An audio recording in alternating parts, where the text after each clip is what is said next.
நம்மள யாருமே நாம கைது செய்யப்படுவோம்னு நினைச்சு கூட பார்க்க மாட்டோம். ஆனா ஒருவேளை அப்படி ஒரு எதிர்பாராத சூழல் வந்தா நம்ம சுதந்திரத்தை பாதுகாத்துக்க நம்ம சட்ட உரிமைகளை நாம தெரிஞ்சு வச்சிருக்கிறது ரொம்ப ரொம்ப அவசியம். இப்போ இலங்கையில கைதி மற்றும் ஜாமீன் தொடர்பான சட்ட நடைமுறைகளை எல்லாருக்கும் புரியுற மாதிரி நாம ஆழமா பார்க்க போறோம். சரி, இன்னைக்கு நாம எதெல்லாம் பத்தி பார்க்க போறோம்னா, முதல்ல இந்த சட்டம் ஏன் இவ்ளோ முக்கியம்னு பார்க்கலாம். அடுத்து போலீஸ் எப்படி ஒருத்தரை கைது செய்யலாம், அப்படி கைது செய்யப்பட்ட பிறகு காவலில் இருக்கும்போது உங்க உரிமைகள் என்னென்ன, ஜாமீன்னா என்ன, ஒருவேளை சட்டவிரோதமா கைது செய்யப்பட்டா என்ன தீர்வுகள் இருக்கு, கடைசியா ஒரு குடிமகனா உங்களுடைய சட்ட நிலைப்பாடு என்ன, இதை எல்லாத்தையும் விரிவா பார்க்கலாம். முதல்ல நாம புரிஞ்சுக்க வேண்டியது என்னன்னா, கைதுங்கிறது யாருக்கு வேணாலும் நடக்கலாம். அதனால ஒவ்வொரு குடிமகனும் தன்னோட உரிமைகளை பத்தி தெரிஞ்சு வச்சிருக்கிறது ஒரு முக்கியமான கவசம் மாதிரி. அது நம்ம சுதந்திரத்தை பாதுகாக்க கண்டிப்பா உதவும்.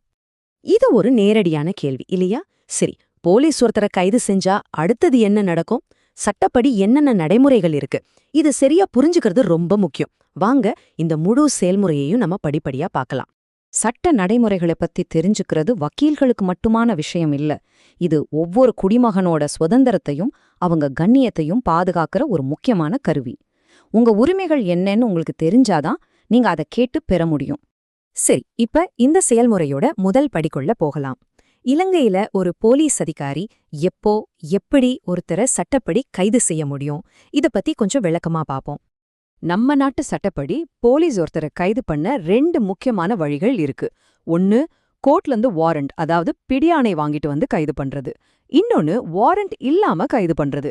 ஆனா இந்த வாரண்ட் இல்லாத கைதுக்கு கடுமையான விதிகள் இருக்கு. எல்லா நேரத்திலும் அப்படி செஞ்சிட முடியாது. அப்போ எப்பதான் வாரண்ட் இல்லாம கைது பண்ணலாம்? காக்னிசிபிள் ஒஃபென்ஸ் அப்படின்னு சொல்லப்படுறா, அதாவது பிடியாணை இல்லாமலேயே கைது செய்யக்கூடிய குற்றங்களுக்கு மட்டும்தான் இது பொருந்தும். பொதுவா இதெல்லாம் ரொம்ப தீவிரமான குற்றங்களா பார்க்கப்படுது. உதாரணத்துக்கு சொல்லணும்னா, திருட்டு, ஒருத்தர் மேல தாக்குதல் நடத்துறது, கொள்ளை, கொலை, அப்புறம் வீடு புகுந்து திருடுறது, இந்த மாதிரி குற்றங்கள் எல்லாம் பிடியாணை இல்லாமையே கைது செய்யக்கூடிய குற்றங்கள் பட்டியல்ல வரும். இதனாலதான் இந்த மாதிரி தீவிரமான குற்றங்கள் நடக்கும்போது போலீசால உடனடியா நடவடிக்கை எடுக்க முடியுது. இந்த விதிகள் எல்லாம் போலீஸ் அதிகாரிகளோட விருப்பத்துக்கு ஏத்த மாதிரி அமைஞ்சது கிடையாது. நம்ம குற்றவியல் நடைமுறை சட்டத்தோட 32வது பிரிவுல ரொம்ப தெளிவா சொல்லியிருக்காங்க. ஒரு நபர் குற்றம் செஞ்சிருக்காருன்னு ஒரு நியாயமான சந்தேகம் இருந்தாலோ அல்லது நம்பகமான தகவல் கிடைச்சாலோ மட்டும்தான் போலீஸ் வாரண்ட் இல்லாம கைது செய்ய முடியும். சரி, ஒருத்தரை கைது பண்ணிட்டாங்க, அதுக்கப்புறம் என்ன நடக்கும்? போலீஸ் காவல இருக்கும்போது ஒருத்தருக்கு என்னென்ன அடிப்படை உரிமைகள் இருக்கு, வாங்க அத பத்தி இப்ப பார்க்கலாம். இந்த 24 மணி நேரம், இது ரொம்ப ரொம்ப முக்கியமான ஒரு விஷயம். இதுக்கு பேருதான் 24 மணி நேர விதி. எந்த ஒரு நபரையும் கைது செஞ்ச 24 மணி நேரத்துக்குள்ள கண்டிப்பா ஒரு நீதிமான் முன்னாடி ஆஜரப்படுத்தணும். அதுக்கு மேல ஒருத்தரை காவல்ல வச்சிருக்கணும்னா அதுக்கு கோர்ட்டோட அனுமதி வேணும். இதே நம்ம சுதந்திரத்துக்கான ஒரு மிக முக்கியமான சட்ட பாதுகாப்பு. இலங்கை அரசியலமைப்பு சட்டத்தோட 11வது பிரிவு இந்த உரிமைகளை நமக்கு கொடுத்திருக்கு. உங்களை எதுக்காக கைது செய்றாங்கன்னு கேக்குற உரிமை உங்களுக்கு இருக்கு. உங்களை யாரோ சித்திரவதை செய்யவோ கொடுமைப்படுத்தவோ கூடாது. உங்க வக்கீல் கிட்ட பேசுறதுக்கு உங்களுக்கு முழு உரிமை இருக்கு. அது மட்டுமில்லாம நீங்க மௌனமா இருக்கலாம்.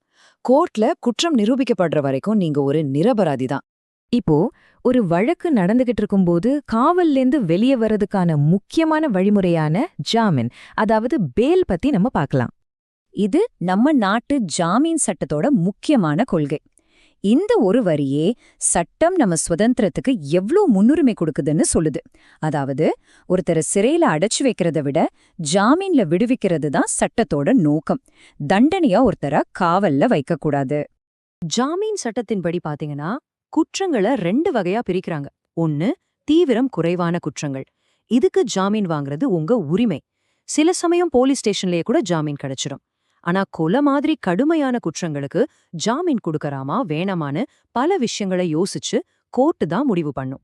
இது ரொம்ப முக்கியமான ஒரு பாதுகாப்பு அம்சம். சட்டத்தை யாராவது தவறா பயன்படுத்தி நம்மள தப்பா கைது பண்ணிடுவாங்களோரு ஒரு நியாயமான பயம் இருந்தா கைது செய்யப்படுறதுக்கு முன்னாடியே நாம கோர்ட்டுக்கு போய் முன்ஜாமீன் வாங்கிக்க முடியும். இது ஒரு அருமையான பாதுகாப்பு கவசம். சரி, ஒருவேளை சரியான சட்ட நடைமுறைகளை பின்பற்றாம ஒருத்தரை கைது செஞ்சுட்டா என்ன பண்றது? அதுக்கும் நம்ம சட்டத்துல வழி இருக்கு. சட்ட விரோத கைதுக்கு எதிரா நீங்க என்னென்ன நடவடிக்கைகள் எடுக்கலான்னு இப்ப பார்க்கலாம். உங்களுக்கு அநீதி நடந்திருக்கேன்னு நீங்க நினைச்சா அமைதியா இருக்க வேண்டிய அவசியம் இல்ல. நீங்க உயர்நீதிமன்றத்துல வழக்கு தாக்கல் செய்யலாம், ஆட்கொணர்வு மனு போடலாம் அல்லது இலங்கை மனித உரிமைகள் ஆணைக்குழுவில புகார் கொடுக்கலாம். இப்படி தெளிவான சட்ட வழிகள் இருக்கு.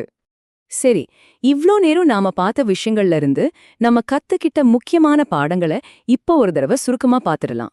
இது ஒரு குடிமகனா உங்க நிலையை இன்னும் வலுப்படுத்தும். இந்த விஷயத்த நல்லா ஞாபகம் வச்சுக்கோங்க.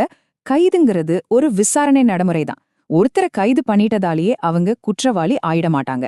நீதிமன்றம் தீர்ப்பு சொல்ற வரைக்கும் அவங்க நிரபராதி தான். இந்த பகுப்பாய்வுல இருந்து நீங்க எடுத்துட்டு போக வேண்டிய முக்கியமான விஷயங்கள் இதுதான். போலீஸ் அதிகாரத்துக்குன்னு வரம்புகள் இருக்கு. நீங்க நிரபராதி தான். ஜாமீன் தண்டனை கிடையாது. உங்க உரிமைகளை பாதுகாக்க சட்ட வழிகள் இருக்கு.